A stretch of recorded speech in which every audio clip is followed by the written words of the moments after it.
Hello everyone, I hope you guys are doing extremely well.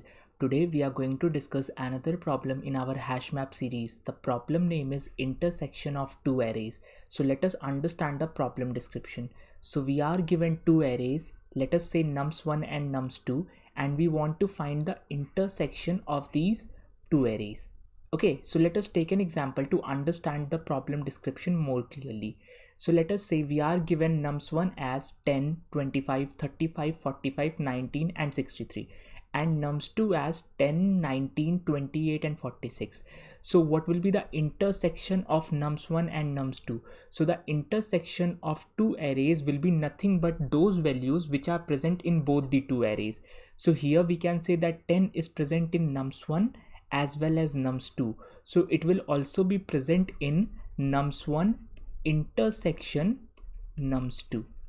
Okay, so the first value that will be present is nothing but 10. Now 25 is present in nums1 but it is not present in nums2. 35 is present in nums1 but it is not present in nums2. 45 is present in nums1 but it is not present in nums2. 19 is present in nums1 and 19 is present in nums2 as well. So 19 is the other number. Now the next is 63 is present in nums1 but it is not present in nums2, and that's it. So 10 and 19 are the only numbers which are present in both nums1 and nums2. So the intersection of nums1 and nums2 will be a list containing values 10 and 19. Okay, so let us take one more example. So let us say we are given nums1 as 10, 19, 43, 76, and then we again have 10, 19, 28. Okay, now nums2 has 10, 43, then 10, and then 19, then 27. Now we want to find nums1 intersection nums2. So what will be the value of nums1 intersection nums2? So 10 is present in nums1 and 10 is present in nums2 as well, so it will be an intersection. Okay, now 19 is present in nums1 and 19 is present in nums2 as well, so 19 as well. Now 43 is present in nums1 and 43 is present in nums2 as well, so 43 will also be present in nums1 intersection nums2. Now 76 is present in nums1 but it is not present in nums2. 10 is present in nums1 but we are not going to count this 10 because this 10 has already been counted with this 10. So 10 is present in nums1, so we have one more 10 which will cancel out this one, so extra 10, and then the next value is 19. Now this is a very interesting case. We have a 19 here.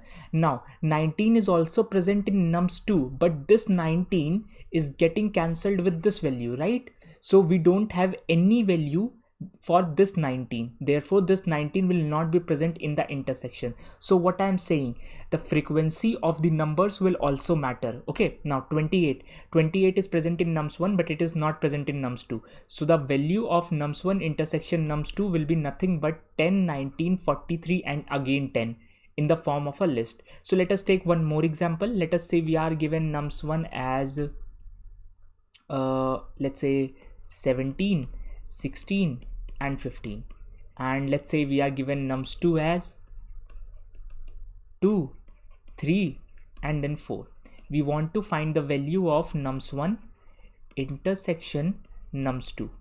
Okay, so let us check what are those values. So 17 is present in nums1 but it is not present in nums2. 16 is present in nums1 but it is not present in nums2. 15 is present in nums1 but it is not present in nums2. So the value of nums1 intersection nums2 is nothing but an empty list. That means there are no numbers which are present in both nums1 and nums2. Okay, I hope the problem statement and the examples made sense to you guys. Now we are going to understand that how we can solve this problem. So let us take an example. Let us say we are given nums1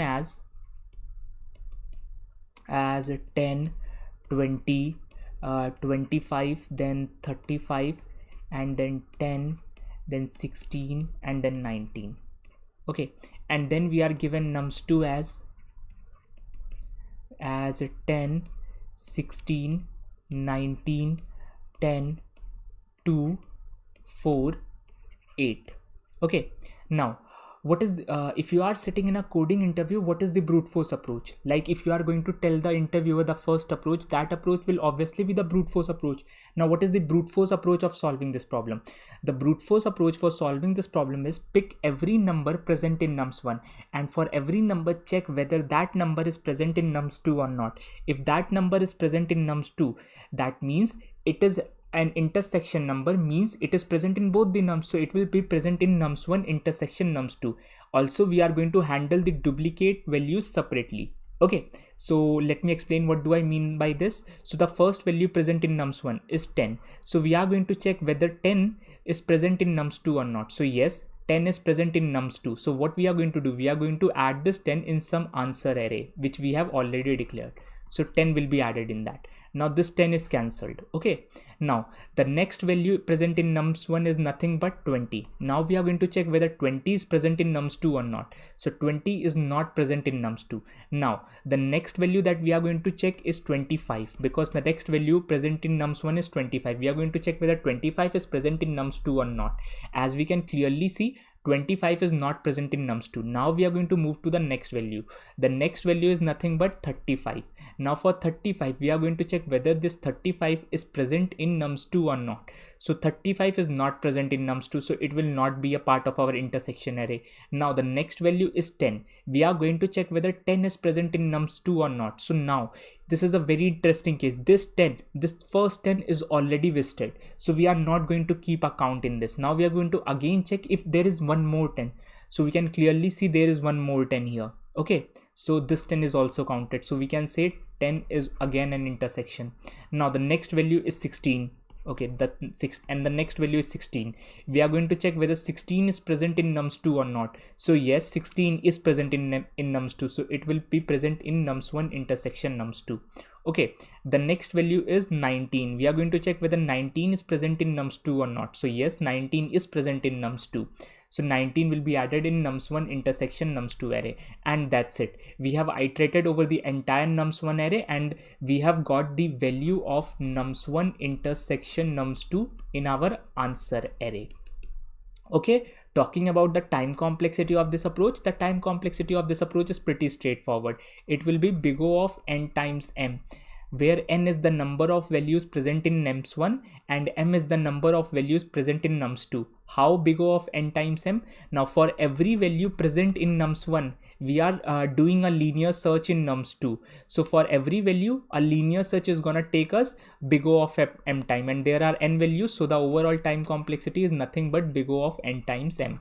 Now talking about the space complexity, the space complexity is constant if we are not considering this space caused by this answer array. But if we are considering the space caused by the answer array, then the space complexity can go up to minimum of n times m, where n is the number of element present in nums1 and m is the number of element present in nums2. How minimum of n times m?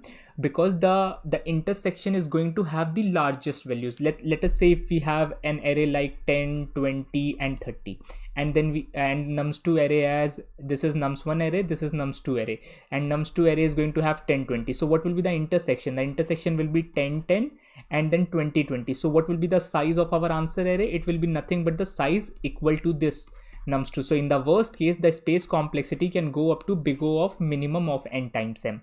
Okay, now if you are sitting in a coding interview, the interviewer will not be pleased with this approach. He or she is definitely going to ask you to optimize this approach. Now what is the optimal approach?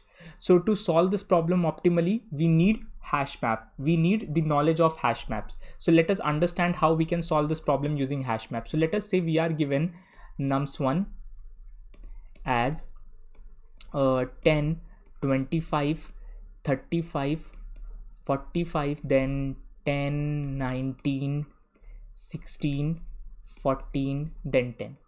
Okay, and now we are given nums2 as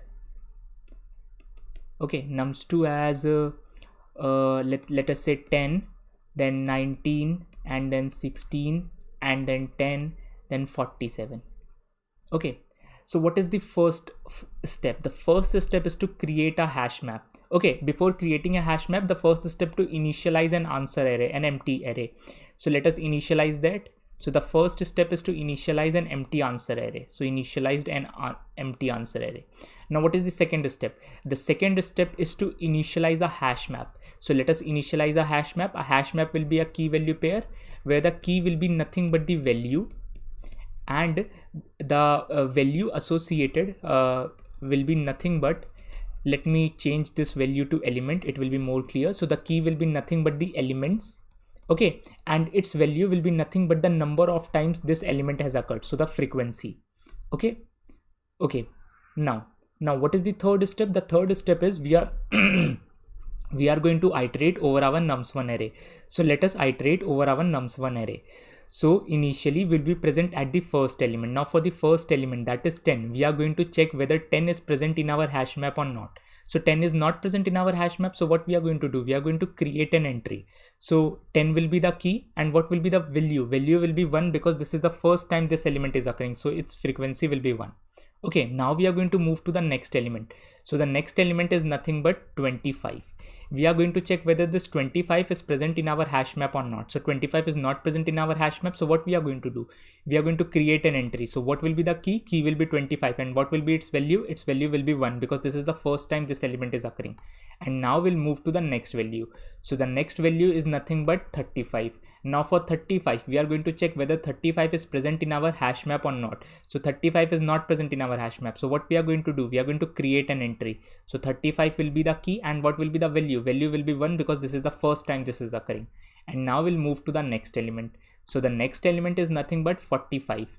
We are going to check whether 45 is present in our hash map or not. So 45 is not present in our hash map. So what we are going to do? We are going to create an entry.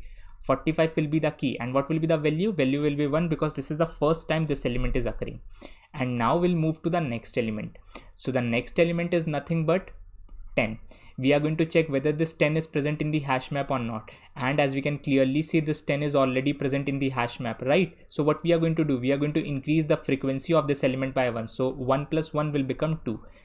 We can say that, okay, 10 has occurred 2 times as of now. And now we'll move to the next element. So the next element is nothing but 19.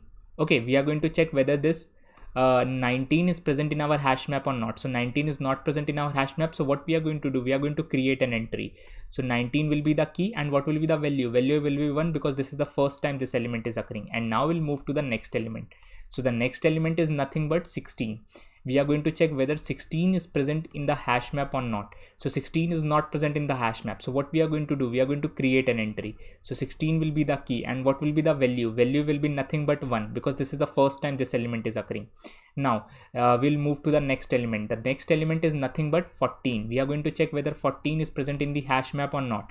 So 14 is not present in the hash map. So what we are going to do? We are going to create an entry. So 14 will be the key, and what will be the value associated? Value associated will be nothing but 1. Okay. Now we are going to move to the next element. So the next element is nothing but 10. We are going to check whether 10 is present in the hash map or not. This element 10. So as you can clearly see, the element 10 is already present in the hash map. So what we are going to do? We are going to increase the frequency of this element 10 by 1. So it will become 2 plus 1 is 3. That means 10 has occurred 3 times in this array as of now. And now we'll move to the next element. There is no next element, so we have iterated over the entire nums1 array. Now once we have iterated over the entire nums1 array, our hash map will be filled. So what is the second step? The second step is to iterate on our nums2 array, and for every element we are going to check whether we have any corresponding element present in the hash map or not. If we have a corresponding element, then we have got an intersection element. So let me explain. So now we are going to iterate over our nums2 array. So for this 10, we are going to check whether 10 is present in the hash map or not. So 10 is present in the hash map. So what we are going to do? We are going to put this 10 in our answer array, and we are going to decrease the frequency of 10 by 1. Now in the second step, we are decreasing the frequency. While iterating nums1, we were increasing the frequency, but while iterating nums2, we are going to decrease the frequency. So 3 minus 1 will become 2. And now we'll move to the next element. So the next element is nothing but 19.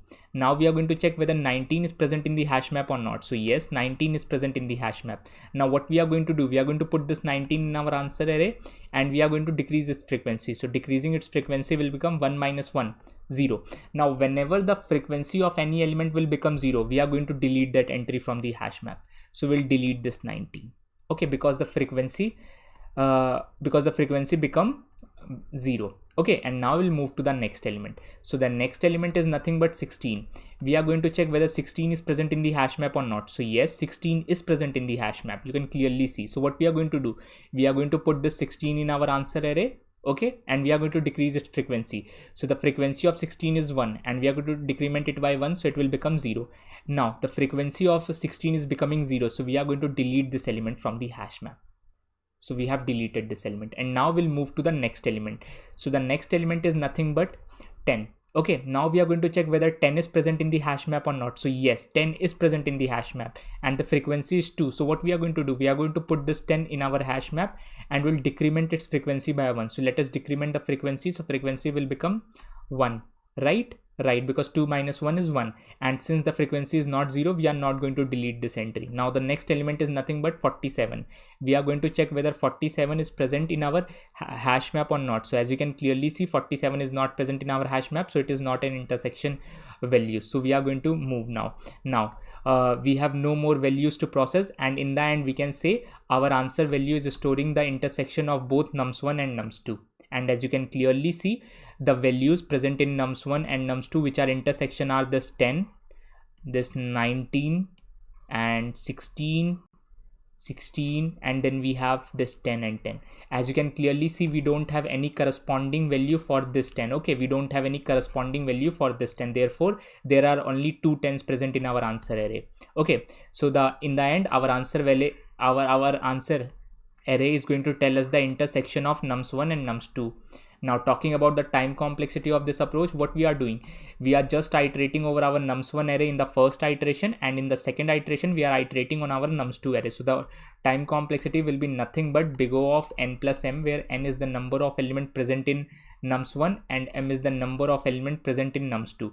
Talking about the space complexity, the space complexity is nothing but since we are just putting an element in the hash map, right, of nums1, so the space complexity is nothing but big O of n, because we are creating an additional hash map of this size. So the space complexity is big O of n. I hope the solution approach made sense to you guys. Now we are going to understand that how we can implement our logic in the form of code. So let's do that as well. So as you can clearly see, I have already declared a function called intersection that is taking 2 arguments, nums1 and nums2. Okay, both these 2 arguments are nothing but arrays. So what was the first step? The first step was to declare an answer array. So let's declare an answer array. Answer array will be empty. Okay, now what was the second step? The second step is to declare a hash map. So let's call that hash map as memo, and it will be an empty dictionary in Python. Okay, now we are going to iterate over our nums1 array. So for current value in nums1. Okay, now if my current value is not present in hash map, that means if my current value is not present in memo, we are going to create an entry. So let's create an entry. So memo of current value, the key will be current value and its frequency will be 1, its corresponding value will be 1. Else means this current value is already present in the hash map. So what we are going to do, we are going to increment the frequency of this current value by 1. So memo of current value plus equal to 1. And now we have iterated over the entire nums1 array. Now in the second iteration, we are going to iterate over the entire nums2 array. So for current value in nums2, what we are going to check, we are going to check whether this current value is present in my hash map or not. So if my current value is present in the hash map, what we are going to do, we are going to add this current value in my answer. So answer dot append current value. Now after this, what we need to do, we need to decrement the frequency. So let us decrement the frequency, memo of current value minus equal to 1. Now in the end, what we need to check, if the frequency is becoming equal to 0, so if memo of current value equal to 0, we need to delete this entry. So let us delete this entry, del of memo of current val, and in the end, after this, we just need to return our answer array, and that's it. That's all about the code that we needed to do. So let's take an example. Let us say we are given nums1 as 10, 25, 45, 65, 76, 87, 10. Okay, and then we are given nums2 as 10, 25, 25, 10, 87. Okay, let us call this print intersection, and let us pass nums1 and nums2. Okay, so let's give this program a run and let us check the output of our code. So the output of the code is coming out to be 10, 25, 10 and 87. So let's verify our output. So 10, yes, 10 is present in nums1 and 10 is present in nums2 as well. 25 is present in nums1, 25 is present in nums2. 45 is not present in nums2. Okay, so that's why the 45 is not present in our answer array. Okay, now the next value is 65 is present in nums1 but it is not present in nums2, so therefore it is not present in answer array as well.